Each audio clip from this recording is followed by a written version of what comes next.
Hello, welcome to my channel. I'm All Things Wrestling, and today I'm going to give my comments, opinions, and the results of WWE SmackDown Live, 20th of December 2016. We kick off the show with AJ Styles versus James Ellsworth for the WWE Championship, the match we've all been waiting for. As you can imagine, James Ellsworth gets his ass absolutely handed to him. The match went like this. Ellsworth did some shadow boxing before they locked up. Styles sent Ellsworth into the turnbuckle. He went for a super kick, and then Styles with forearms, and Ellsworth gets knocked down, and Styles gets the 3 count. It was a very short match, which was slightly underwhelming, and then after the match, Styles sends Ellsworth into the ropes and drops him on the edge of the announce table. Forearm, and then he hits him with the table again. Styles hot shots Ellsworth onto the ring steps. Styles goes under the ring, and he cannot find what he's looking for, so Styles sends Ellsworth into the frame of the ring and then catapults him throat first into the ring frame. Styles heads up the ramp and then comes back and then sends him into the ring barrier. AJ shakes him up and says he's sorry that you had to witness that. AJ says it has been building up for 6 weeks and it is a long time coming. Now Rudolph and that chinless reject can go back to the Island of Misfit toys. AJ says he can move on to something more important. AJ says he has done the most important thing already this year. It is time for 2017. AJ says he does not have to ask Santa for anything because he has everything. Dolph then makes his way to the ring. Dolph congratulates him and wishes him a Merry Christmas, and then says before the end of the year there's one more thing. Dolph says he is next in line for the WWE Championship. AJ says it will be a cakewalk because you are so good at losing. Dolph says he is aware of his win and loss record, but this is coming from a guy who needs 4 chances to beat a guy like James Ellsworth. AJ says he will only need 1 try to beat Dolph. Dolph says it won't be that easy. Dolph says he's put his clear on the line for a shot at the Intercontinental title, and he came out on top. Dolph asks AJ if he knows what he'll do to get that WWE Championship. Baron Corbin then makes his way to the ring. AJ leaves the ring and Baron said it should be him versus AJ Styles for the WWE Championship. How many chances are they going to give you, little man? Dolph says you might be new around here, but you don't get chances, you earn them. Dolph says he has earned his shot while you took the week off. Baron said the only reason why you earned anything was because he wasn't there. He said that Dolph will lose because that's what you do. You don't steal the show, you steal opportunities and you waste them. Corbin with a punch, and Ziggler gets a few shots in, but Corbin hits the end of days. This opening segment was absolutely amazing. I'm so hyped for the main event scene at the minute. James Ellsworth has finally been taken out. Sorry, James. And then we got Baron Corbin going for the main title. We got Dolph going for the main title. What is going to happen? It is amazing. Daniel Bryan is in the back with Dolph Ziggler. Daniel tells Dolph not to let Baron draw you in. Ziggler demands Baron Corbin tonight. Daniel gives Dolph the match but tells Dolph if Corbin beats him, he'll get the title shot next week. Dolph says he'll go out with a fight. Again, a little good segment showing Dolph's passion, which I like. Then we go to Miz versus Apollo Crews for the Intercontinental Championship. We did see a clip from Tribute to the Troops where Apollo won with a roll-up on The Miz, prompting this match. When the referee was out of position, The Miz with a thumb to the eye and then skull cushion finale for the 3 count on Apollo Crews. During this match, Maurice did get kicked out. That's why he had to do on his own. It was a really good match. Showed Crews a bit better. Nice to give him a shot, and then let's hope this can go somewhere for him. And The Miz is great as always. Renee Young interviews Miz in the ring and asks if Miz got obsessed with Dean Ambrose. Miz then said, maybe we should talk about your obsession with Dean Ambrose. You're the one sleeping with him. Renee just slaps him and leaves the ring. It was the best thing of the night. It was amazing. I love it. It made The Miz look like the biggest dick in the world. I love it. I really do. That was great. And then we take a look at what happened after Zack Ryder won his match last week, winning the #1 contendership. And then we see the photos of the surgery result after, showing that he'll be out, and he's out from 6 to 9 months, I believe it was, which is sad to hear, but please recover, Zack Ryder. Then we get told there's going to be a 4 corners elimination match next week with the Usos, Rhino and Heath Slater. I thought they broke up. Seriously? American Alpha and the Wyatt family for the WWE Tag Team Championships. That would be a great way for them to defend it. The first defense proper defense, really. That's great. Then Natalya makes her way to the ring. She says she has something to say. She says she's tired of all the rumours. Natalya wants Nikki to come out and talk. Before Nikki and Natalya can talk, Carmella skips out and she says she's here to see how Natalya weasels her way out of this. Nikki says, how does she know Carmella didn't do it?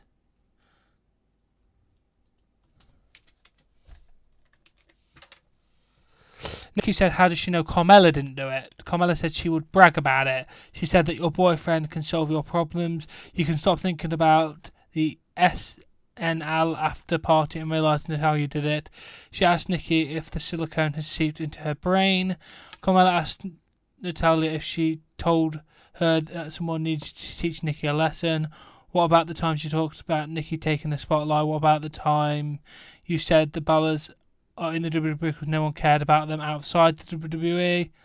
Natalya said she told her that in private. She called Carmella a Staten Island snitch.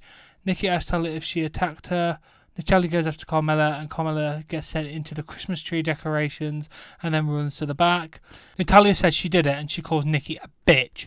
She said she's always despised Nikki. She is Natalya Neidhart. She is wrestling royalty and Nikki is not. She may have been the longest reigning Divas champion. She may have worked her butt off, but she got everything because she is beautiful. She is nothing. She got the magazine covers. She got to work the red carpet. She got a Total Diva spin-off. Nikki didn't get it because she has no personality. Natalya says that her cat has more charisma. She says that Nikki is nothing. That's why John Cena will never marry her. Which was a great segment. The only problem is the crowd didn't care in the slightest, and neither do I. It's a great promo work. It's just nobody cares about this feud because look at that, the person that everyone thought attacked her actually attacked her.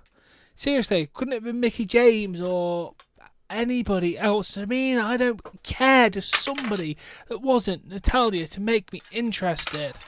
Then we see Daniel Bryan just getting off the phone and Alexa Bliss enters. She's limping and Daniel asks how she's doing. She says her leg still hurts and she wants to know about what Daniel is going to do to Becky. Daniel says Becky will get a title match against Alexa next week. Alexa says she's injured. Daniel says she talked to the trainer and she's okay. He tells Alexa that she needs to wrestle or she will not be champion next week. Alexa says whatever Daniel has lined up for her tonight is on Daniel. Great little work from both of them here. It's definitely proven that Daniel's trying to get his authority on and Alexa's just looking like a massive heel. I do like it. It's really, really good. Is she transitioning to a babyface with this kind of thing? We do not know yet. It is very interesting. Then we go to match 3. Luke Harper versus Dean Ambrose. This was a really, really good match. I enjoyed it. The finish happened when Harper missed the discus clothesline and Ambrose with La Mastrial for the 3 count, whatever that is.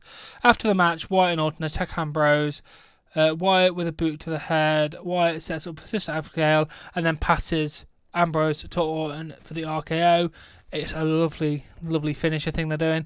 The lights go out, they come back up. Ambrose is alone in the ring. He struggles to get back to his feet. The Miz makes his way to the ring with Maurice and then just gives him a skull crushing finale. It was great. I'm loving this little thing as well. The Miz, Dean Ambrose, that's going to be incredible when we get to see it. Might not be good as Dolph, but we shall have to wait and see. Then we have match 4, Alexa Bliss versus La Luchador in a non-title match. You know it's not going to be a real foreign wrestler when they come in with a name called La Luchador. Jesus Christ, WWE. The finish happened when Alexa gets rolled through into a disarmer and she taps out. After the match, La Luchador removes the mask and reveals it was Becky Lynch all along. I didn't actually know it was Becky, so that was a major surprise, to be fair. So you got me for once, WWE. That may be because I was not actually paying attention to anything that was going on, but we'll never know.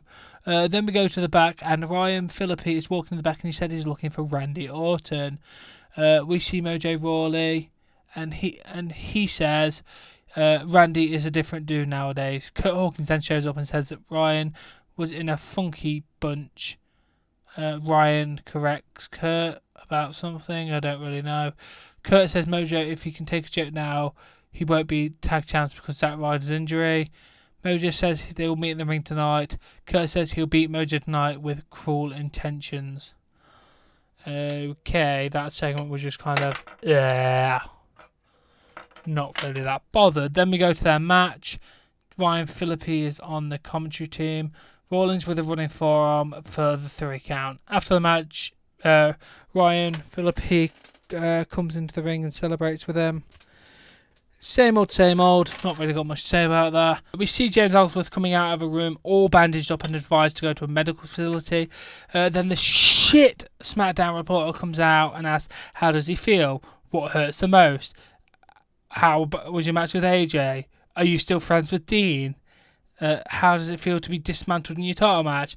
Carmella then comes by and tells Dasher, apparently her name is, that she's exploited James enough already, and then takes him away. Which means lucky James Ellsworth. That reporter is terrible. Then AJ makes his way to the ringside for our main event. We have Dolph Ziggler versus Baron Corbin for a number 1 contendership.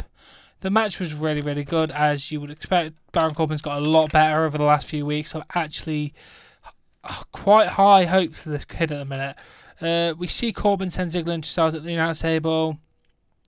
They both get counted out. After the match, Styles hits Ziggler and Corbin repeatedly with steel chairs.